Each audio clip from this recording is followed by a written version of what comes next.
What's up, my ninjas? Strated here with a new review. This time we're going back a little bit to review the special edition Dante's Inferno Dante figure by NECA. This came with the special edition of the game. I was working at GameStop at the time, and you would not believe how many people ordered the special edition and left behind the figure, or never even came to pick up their special edition, which cost over $100. Now, if you're familiar with NECA, you know that they do some of the best work in the industry. You know I'm a big fan of NECA.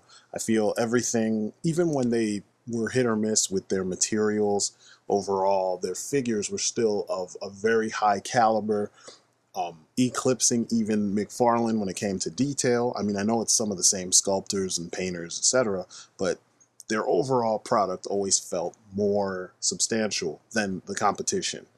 This figure, even though it's old, it does not disappoint. I think this thing was available at Toys R Us briefly around the time when they first started their video game, Player Select series, I think it was called, or something like that. But let me explain why he's awesome. So just looking at the sculpt, everything has been sculpted. There's no tampering, except for maybe on his tattoo. But like just about every little detail has been sculpted in. Pock marks from his scruff. Like I said here, there is a texture overall on this piece of cloth that's been stitched to his chest, but all the tiniest details have been painted in there. Belt buckles, textures, everything is sculpted in to the highest degree, and it just looks fucking amazing. Say what you will about the game, which I enjoyed, but it was, this figure is just really quality stuff. You could kind of get lost if you sit there and actually take in all the details on this guy. His chainmail, every little link has been sculpted. You look at the little buttons and the little studs and such on the armor, on the leather parts. It's just, I mean, it's amazing. And, you know, for people who want to hate on NECA, your points, some of your arguments are invalid because this is what they produce. I've had this figure since the game came out years ago. Was that like 2 or 3 years ago? Or even longer than that. It's been about 4 years, something like that. I don't know. It's been a while. I know that much because I haven't worked at GameStop for like a long time. I want to say since 2012, something like that. So it's been a little while, about 3 years. But yeah, this figure, it's not dated by the time. You're not seeing less detail because it's an older figure. You're just seeing that same level of detail that you always got from NECA toys. And I'm really glad to have it. It's an awesome figure. I'm glad to be able to show it off, you know. It looks like a museum piece. It's got so much detail on it. And then, you know, every little piece is sculpted with a different, or I'm sorry, it's cast in a different kind of plastic. All the metal parts are done in a soft plastic, but the way they're painted, you would never be able to tell. Then there's the soft good drapery hanging off of his arms. Awesome. It doesn't get in the way that sometimes the sculpted capes and sculpted fabric does. And it just looks good and tattered, and it just adds to the overall rugged look of this figure. I just can't help but be impressed because this is what I wish more companies would do. They paint the figure extremely well. I mean, he looks dead on to what he looks like in the game. His paint job is just immaculate. There's no slop on this figure. None. And this right here was a limited run that should have been, it could have been sloppy because, I mean, most gamers, just like I said, no one came... I say more than half of the people who ordered the special edition didn't even pick up the special edition. They left it here, they paid the $100, and they were done. So, you know, considering that this was made, there was about 50 of them, and we sold maybe 20, and 30 of them were just sitting in the back. It's crazy that this was something that was just a throw-in that eventually was released as a actual item, and this is the level of detail that we got. Subtle dry brushing or airbrushing on his scruff, even where the blood kind of peters out as it gets further away from the scar. I mean, just every little detail, the dark dry brushing inside the little creases and cuts of the spinal column that makes up the scythe. It's just amazing detail, and you have to respect it, because a lot of other companies, mostly McFarlane, they used to give us this amount of detail, but it wasn't playable detail. You couldn't do anything with this. This figure, the articulation isn't even hampered by all these parts. And then the scythe itself is a work of art. I mean, it's grotesque because it's a freaking spinal column and shit, but like, it's got so much detail in it. As you get up into the blade, there's all kinds of stuff going on. You're seeing like, there's a face in the piece that's holding the body in place, or holding the blade itself in place. There's a joint in there so that you can move the blade from the scythe mode to a spear mode. I mean, you get up close and you're just seeing texture after texture after texture, and this is not run-of-the-mill shit, you know what I mean? Like, this is what you want to get for a figure. And I think this figure wasn't even $20 when it came out, and it was only a few years ago. So, once again, when we complain about what's lacking from the toy industry right now, companies like NECA had this shit on lock back then, and they're still doing a good job. Companies like Mattel and Hasbro don't have a leg to stand on. Even if you like them, just recognize that they're not even touching. Nothing Hasbro has done can touch this, except for maybe even the old G.I. Joes, and even still, they're outclassed as far as detail goes.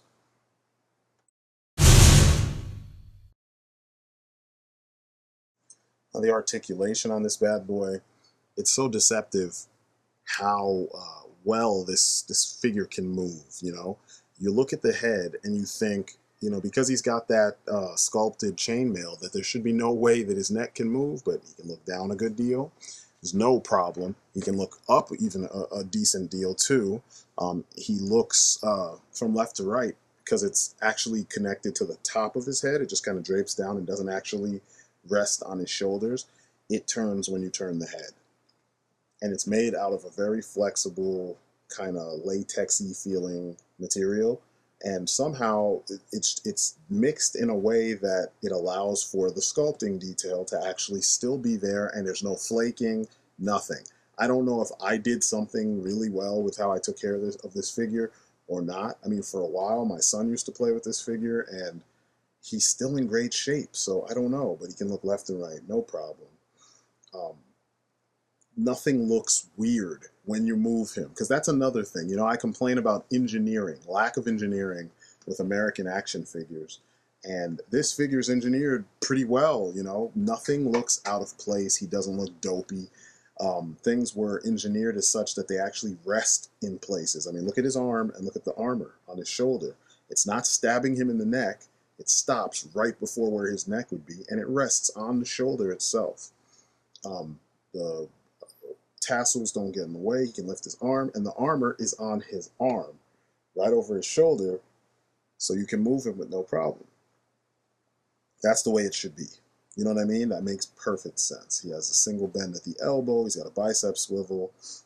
Standard stuff. 90 degrees. No issues there.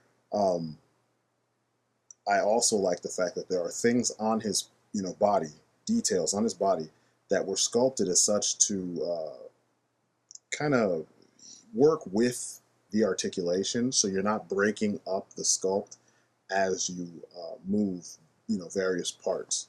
A lot of people, they praise Marvel Legends, but they forget that Marvel Legends are almost always a nude body with no sculpting on the surface, and then tons of articulation in place. Actually, now I can't even say tons. Very basic articulation, and it usually breaks up the sculpt. In this case, you're seeing all this articulation, you're seeing all this sculpt work, and nothing is breaking up. It's all kind of staying exactly where it is, and that's the way it should be. When you collect higher end figures, you see that they do the same thing. Sometimes they do it even worse, where it's well painted, well sculpted, lots of accessories and indecent articulation, but they still don't engineer a figure that works with the sculpt, and that's paramount. He can lean back that far. because he has an ab crunch. The ab crunch kind of works both ways. I mean, you really don't need to make him move back too much, but that works. His ab crunch moving forward works a little bit better. You kind of have to work on it, like moving him forward. It kind of has to like break a little bit. I don't want to say break, but like it. You have to work it out to get it to move a little bit more. I was trying to be kind of careful here and not do too much. Legs move up about that much. The only restriction here is the way the armor falls on his thigh. When you pull his leg up, it kind of stops it from going all the way up. But he wasn't a kung fu fighter, so I don't expect him to have super huge, you know, crazy sweeping motion. But look at this. He can still, pretty much he could do the splits.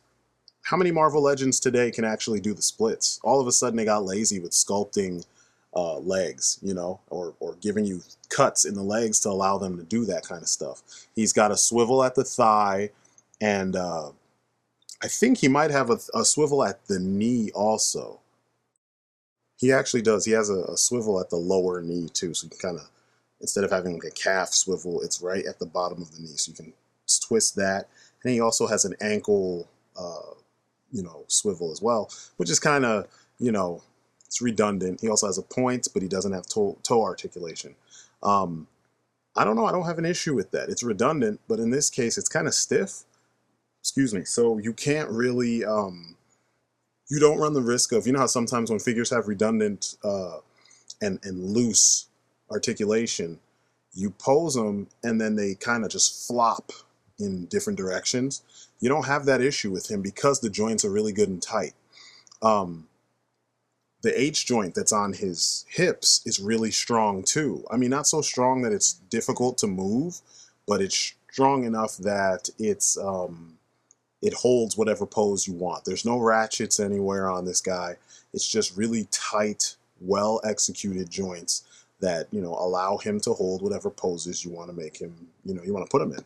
And that's commendable because that's really what you want from your figures. I mean, it's not really rocket science. I mean, there is a science, but it's not rocket science, and they show it to you here. And Dante only has two accessories. He has the Death Scythe, and he has his cross. The cross is really well detailed for something of the size. It feels kind of like a dagger almost, and that's kind of what the way that it's sometimes used in the game, especially in one of the cutscenes in particular. But this is kind of similar to the cross that the Belmonts use, where it shoots off this holy energy, and in the game also he uses this to absolve, you know, the some of the denizens of hell, you know, of their sins. It's a pretty decent, actually it's better than decent. It's a pretty well done sculpt, and it's awesome that there is storage for it. He has storage for both of his accessories. I go nuts over storage because if you are on an adventure and you were prepared to go on this adventure, you're going to bring shit that you can actually carry with you. You know, shit you have somewhere to put, and, you know, this is no different. Now, before taking the Death Scythe, he was using just some kind of halberd or like a pole arm. So he had that sheath in the back, and this happens to fit in there. The Death Scythe is awesome. It has a joint and an extra handle so that he can use it as a spear, or you can hold it as a kind of like a typical scythe. And you can also remove the blade, the top end, off of the stem. I glued it on because it was kind of a flimsy connection after you do it the first time, and I didn't want to have to deal with that again. Now the scythe itself is bendable. You have a bendy wire in there, so, you know, swinging and things like that, which he does often in the game, are not a problem. As far as making him hold it, you have to find certain points on the actual spine to make him hold it. The top portion is a lot thinner, and as it gets down to the bottom, it gets bigger. But there are 2 points that you can always get that you can put him, you know, you can put his hands, you know, kind of clip them in there, and it'll work for you. So he doesn't disappoint when it comes to accessories, and, you know, this is NECA, you know, props to them for this. So the bottom line with this guy is It is one of the best figures that NECA has done because it is like 1,000% on model. When I speak about figures not really looking like their counterpart either on screen, in a film, TV show, anime, or video game, this is not one of those figures. Everything on this figure is in the game, and it's sculpted in such detail that it in some ways it's like just pulling him right out of the game onto your shelves. Um, he has an aesthetic that kind of works for any kind of sword and sorcery kind of situation, unless it's like family friendly, because that scar just kind of, you know. And then brandishing a cross as a weapon, it's kind of like family friendly, not so much. But like for collectors, like most of us, most of you guys, my ninjas, this is something right up your alley. I mean, it's exactly the kind of design that's badass enough and well sculpted enough and then well articulated enough that it can easily find a place on your shelf. It could either be on a movie master shelf, it could be in your sword and sorcery shelf, whatever. It will fit, and he won't look completely out of place. I liked the game a lot. I enjoyed it. It had some parts that kind of were like, but overall, what you ended up with was a really cool, new, badass take on a very old story, And I don't have any complaints. And this figure fits in nicely, so much so that I still have no more complaints. And I would recommend this to everyone. It's super worth it. I don't know what it goes for on eBay. I didn't look at that before I did the review, but it's awesome. Get it. That's my story, and I'm sticking to it. I am Strident. Thank you guys for watching. I hope this helps you guys in your decision-making process, and I will see you in the next video. Peace outside. What's up, my ninjas? If you dig what's been going on with the channel, feel free to drop by my Patreon, show your support. Any bit helps. Every bit helps. This will help me make new stuff, and I think you guys will dig all the perks. So, peace outside.